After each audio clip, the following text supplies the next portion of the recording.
2024 Democratic presidential candidate Robert F. Kennedy Jr. and his wife and Hollywood actress Cheryl Hines recently joined Russel Brand in conversation about his 2024 campaign. Let's take a listen to some of that. You do that as soon as I get in office. I'm going to issue a series of executive orders and national security orders ordering government agencies and government officials, any federal government employee, to refrain from any kind of participation in any forensic censorship. I'm going to restore the Smith-Mundt Act, which was the act that made it illegal for intelligence agencies or military agencies to propagandize American people. I'm going to bring the big tech titans, the big CEOs, into a meeting in the White House. And I'm going to have an all-day or 2-day or 3-day seminar if we have to figure out how we can do, how they're going to continue to run their sites and to make sure, that things that are not protected speech, like and incitement of violence, those are not protected speech under the First Amendment. Those legally you can censor. Or fraud you can censor without it being incursions on the First Amendment or for free speech rights. I'm going to ask them, how do we do this? And the backstop is, if they can't do it, then I would consider making them common carriers, where it's illegal to censor.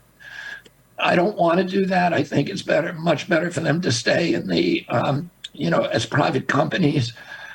But they need to recognize the fact that they are now the public square. That is just the reality of our time. If you want to talk to large groups of Americans, you got to do it. Those are the only places you can do it. All right. So we had some really specific policy proposals for what he would do to address some of these speech concerns if he were president of the United States. He first mentioned the Smith-Mundt Act, which is an act that was passed back in 1945 that prohibits the American government, these intelligence agencies, from broadcasting programs, propaganda programs, basically, to the American public. I'm not sure what he means by bring it back. It doesn't currently prohibit the entirety of the executive branch from distributing information at home, just the State Department and the Broadcasting Board of Governors. So maybe he means expand it in some way.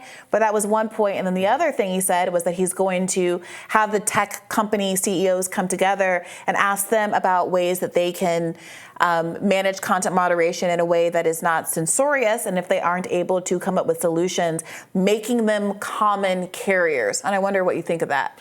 Right. So the first thing he brought up, I don't know very much about the Smith-Mundt Act, but I absolutely agree with that approach. From my standpoint, the right approach is to constrain the government officials, do the constraining on that end, because that is not going to run into First Amendment problems itself. There's greater license for the government to constrain its own employees. They're public employees. They work for us. They're paid for by our tax dollars, et cetera. We can have policy that impacts them.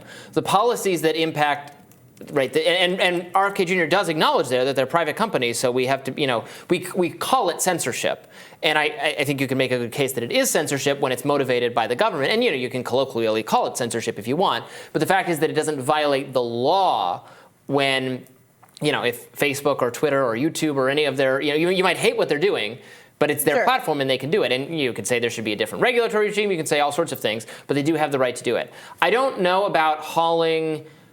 To my mind, there's already been a lot of hauling tech executives before government, and that has been the problem in the first place, is that almost government has their ear too much. So I appreciate obviously wanting to talk to them about what the problem is, or why they feel so inclined toward these policies, but they have in the past been inclined toward that because government is ordering them around. So we have to be careful not to duplicate the exact same conditions that led to the initial problem. Where I hate that the FBI or CISA or whoever is constantly telling them what to do. So I'm going to tell them what to do even harder in the other direction. And we just need to stop telling them what to do. Well, I mean, sure, I hear your concern, I really do. But I also think that what he would say is, well, I'm not saying that I would get them in a room to pressure them to do anything at all, but to give them an opportunity to come up with solutions to a problem that people like Elon Musk have said that they too have identified and struggled with. And RFK Jr. has said very glowing things about Elon Musk. I think he used the word hero or some other similar sort of honorific in reference to him.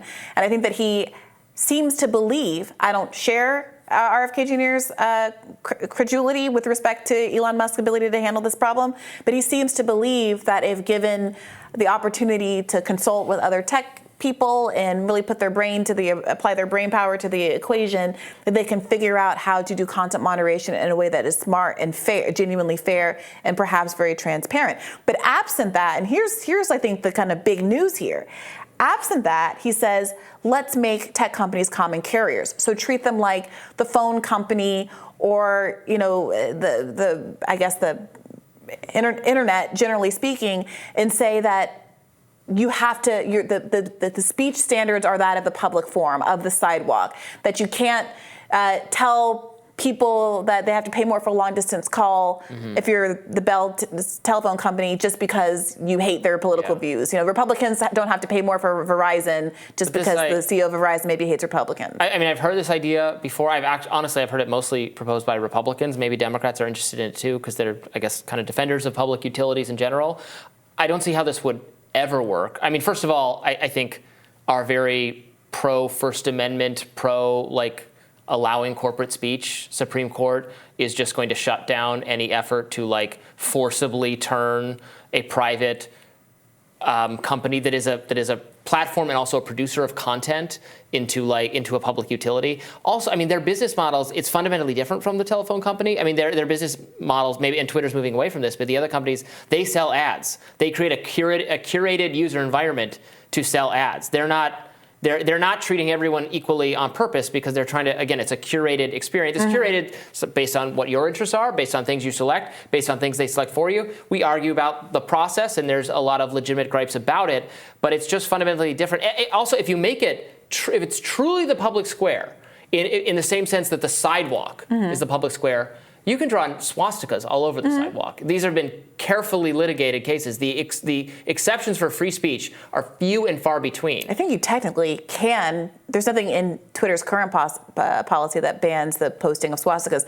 which is why people had issue with Kanye West. Right, but there's a whole lot of behavior that we find abusive and obnoxious that is moderated on social media that's not really partisan or political or objected to. The parody account issues. But you couldn't do this in the public square. Elon Musk said that spamming people under their tweets and calling them cis was hate speech, and that he would ban that on Twitter. Certainly that wouldn't be banned in the public sphere. Can you imagine the draconian world where if you walk down the street and refer to someone as cisgender, you would be censored? Exactly. Rounded up. People think of the public square as this. They're thinking of a town hall event where somebody gets up on stage and they speak and then they speak. But the public square is where you burn witches. The public square is a raucous cacophony of. I mean, again, it's been carefully litigated at the level of the Supreme Court that the Nazis can march through saying Nazi things. The Westboro Baptist Church can protest at military funerals. The most abhorrent, vile speech is protected and should be. The government should not have the right to censor that speech in the public square. But these are private platforms.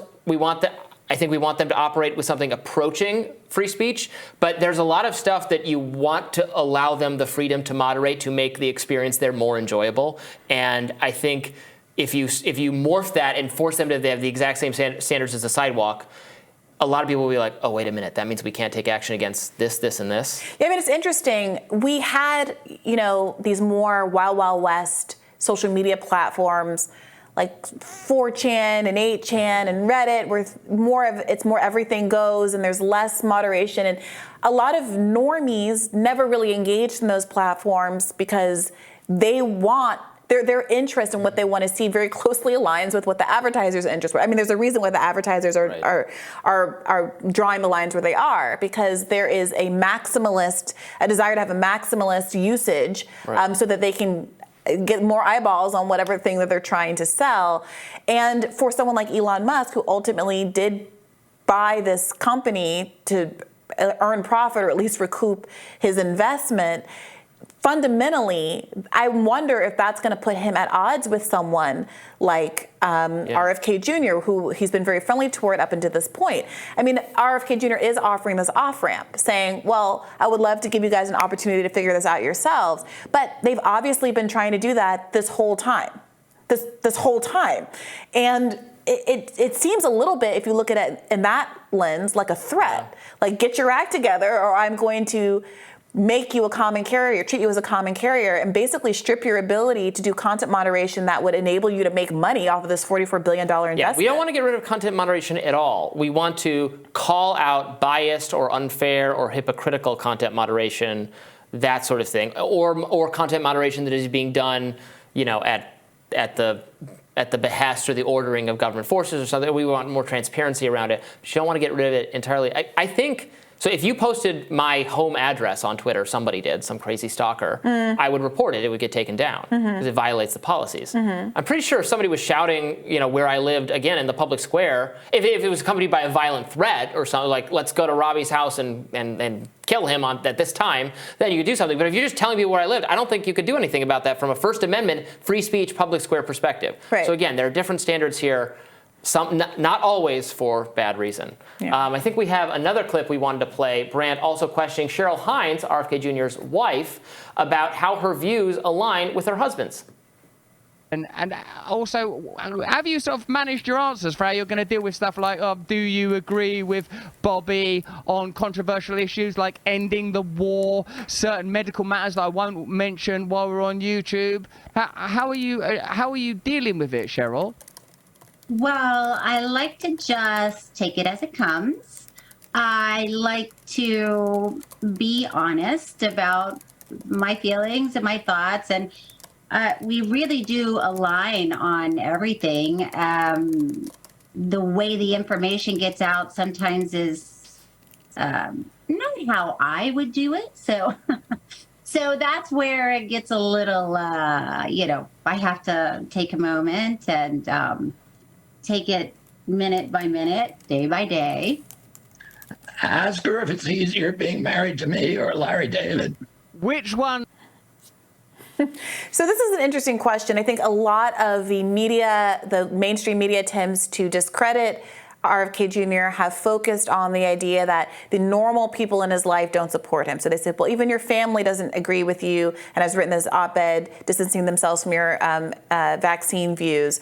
And Cheryl Hines, because she is a popular actress and a Californian and someone who is presumed to have the quote-unquote right view of things, has been a part of that effort. She condemned his remarks about vaccines and Anne Frank, I think, that he made during the anti-war protest last year. In DC. Exactly. And so there have been these moments where she's distanced themselves from his views. But it does seem here that she says we agree on most things and just characterize that as a difference in approach. What do you make of this? It sounded to me, I mean, she was pretty non-specific there, and honestly, I understand that. Yeah. The political figure's wife, spouse, partner, whatever, doesn't have to offer their own opinions if they don't want to. You don't have to agree with everything your spouse or other family members think. So I'm reading between the lines. It sounded to me like she substantially does agree with him, but maybe, again, I'm guessing based on that response. It's really hard to tell. Maybe she doesn't appreciate some of the venues he's gone to explain those views, or other people he's consorted. Sometimes you can be, maybe she likes the view but doesn't like some of the hyperbole that accompanies it. I don't know. Here's what she said in a New York Times profile that was published, I think, just last month. She said, I see both sides of the vaccine situation. There's one side that feels scared if they don't get the vaccine, and there's the side that feels scared if they do get the vaccine because they're not sure if the vaccine is safe, and I understand that. So if Bobby is standing up and saying, well, are we sure that they're safe and every vaccine has been tested properly? That doesn't seem too much to ask. That seems like the right question to be asking.